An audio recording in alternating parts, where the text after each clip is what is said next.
Bonjour à tous, aujourd'hui une petite vidéo sur le gel antibactérien pour faire le point et aussi pour réaliser soi-même son propre gel antimicrobien donc à la maison avec des ingrédients assez simples.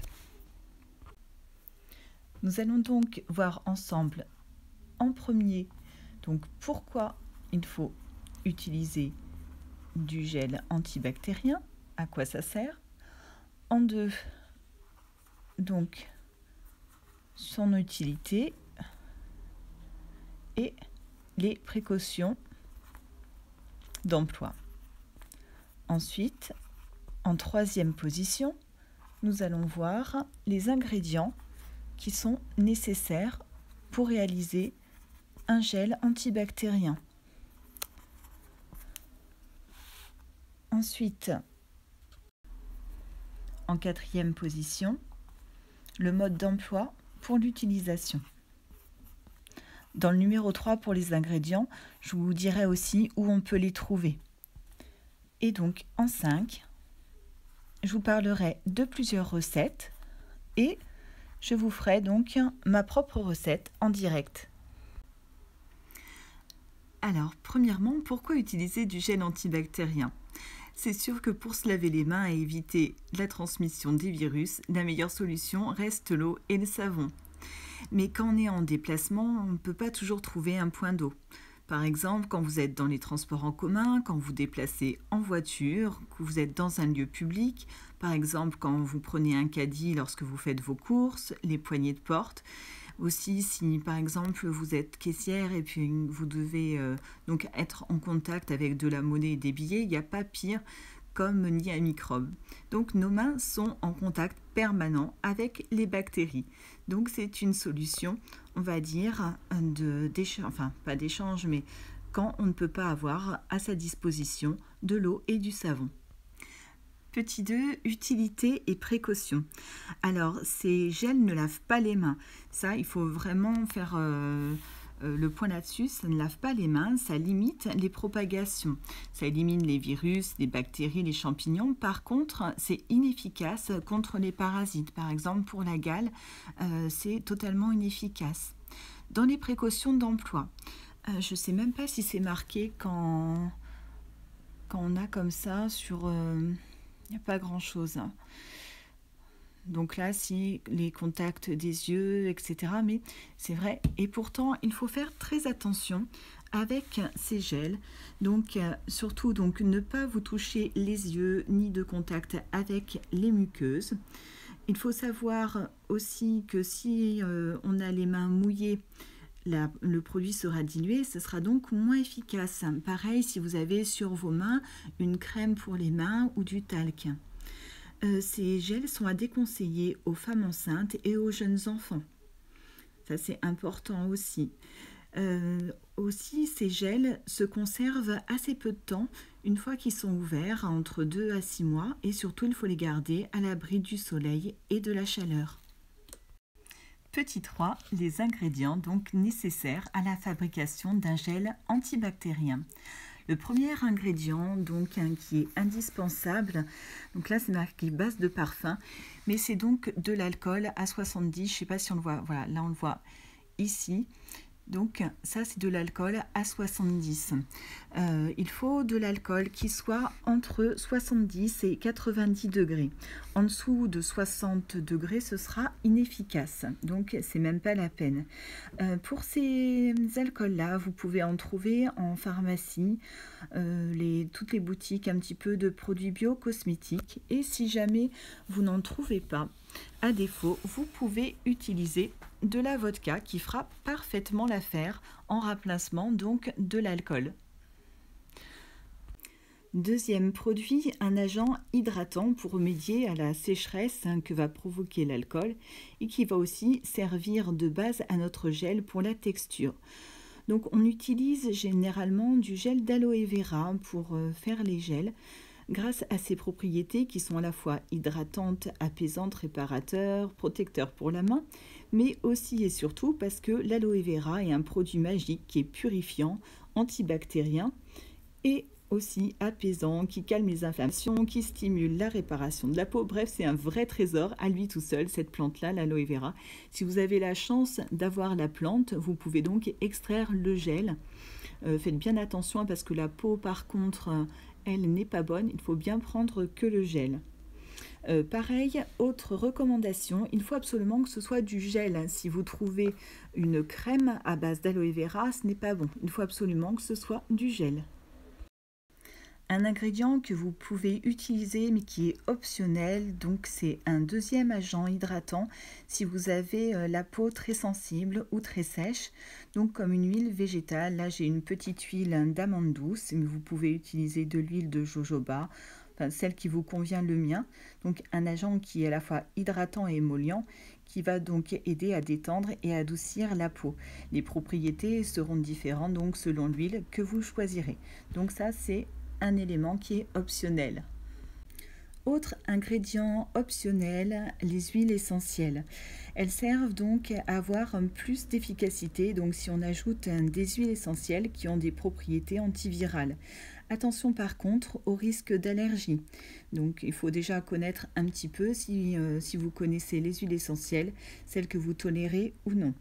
Parmi les huiles les plus communes et efficaces, il y a donc l'huile de titri, d'arbre à thé, qui est donc une huile antibactérienne à large spectre, qui est antifongique, antiparasitaire, antivirale, antiseptique et purifiante.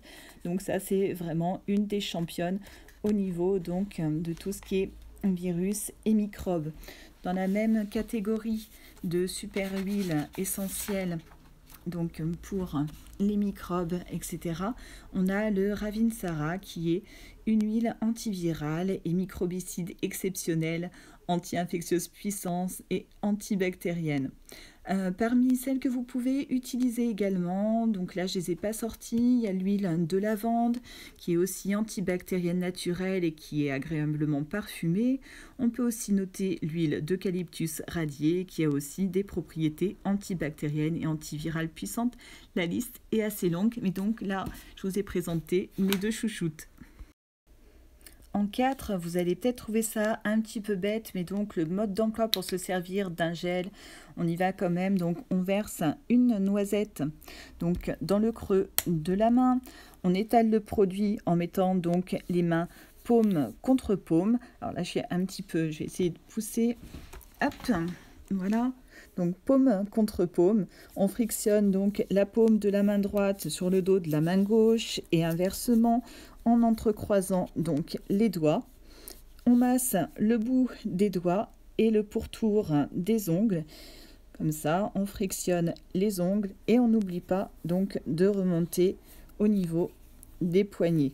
Donc là, je suis pas trop à l'aise parce que donc j'ai peu de marge de manœuvre. Mais bon, voilà en gros comment on utilise du gel.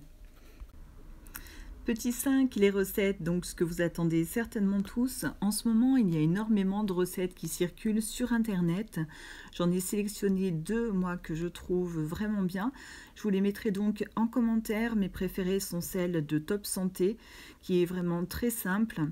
Et une autre qui est donc plus adaptée à des mains sèches avec un agent donc hydratant en plus, qui est du site L'Atelier au Naturel. Et moi, je vais vous faire un petit mix entre les deux. Voilà, donc pour ma recette, les ingrédients, je vais prendre donc les proportions de celles de Top Santé, à savoir 1 tiers d'alcool pour 2 tiers de gel d'aloe vera, et je vais rajouter de l'huile essentielle comme dans celle de l'Atelier au Naturel, et je vais faire donc une dose un petit peu moins grande que celle de Top Santé, car comme je vous l'ai dit tout à l'heure, ces gels, on ne peut pas les conserver longtemps, donc ce n'est pas la peine d'en faire des quantités trop grandes. Après, elles seraient perdues, ou en tout cas, elles ne seraient plus utiles, car l'alcool se serait dispersé. Donc, on y va. Pour commencer, je vais prendre donc 15 ml de vodka pour m'aider, parce que donc c'est pas facile de pouvoir doser.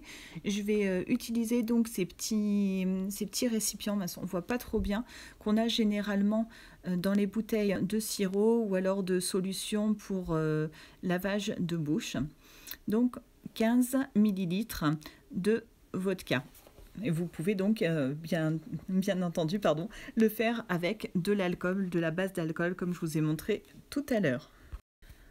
On verse donc l'alcool dans un petit récipient. J'ai oublié de dire que bien évidemment on prend des récipients qui sont propres, on se lave les mains au préalable, ça c'est vraiment important. Une fois qu'on a versé l'alcool, on ajoute les huiles essentielles. Donc comme je vous l'ai dit, j'ai donc une préférence pour le titri. On ajoute donc 10 gouttes d'huile de titri. Et on rajoute 5 gouttes de Ravinsara.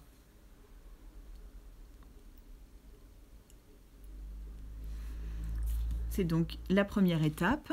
Alors j'avais un petit fouet, donc on mélange déjà bien ces 3 ingrédients ensemble.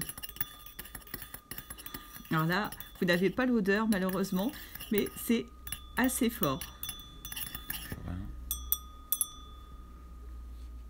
On ajoute maintenant le gel d'aloe vera. Donc pour la proportion, ça correspondrait à peu près à 2 grosses cuillères à soupe. J'essaye de le faire comme ça. On verse 1 et 2. Voilà, donc on mélange bien.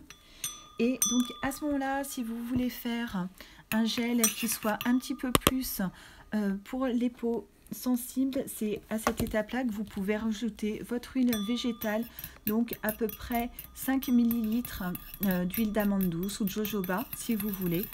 Donc ce seraient les proportions qui correspondraient.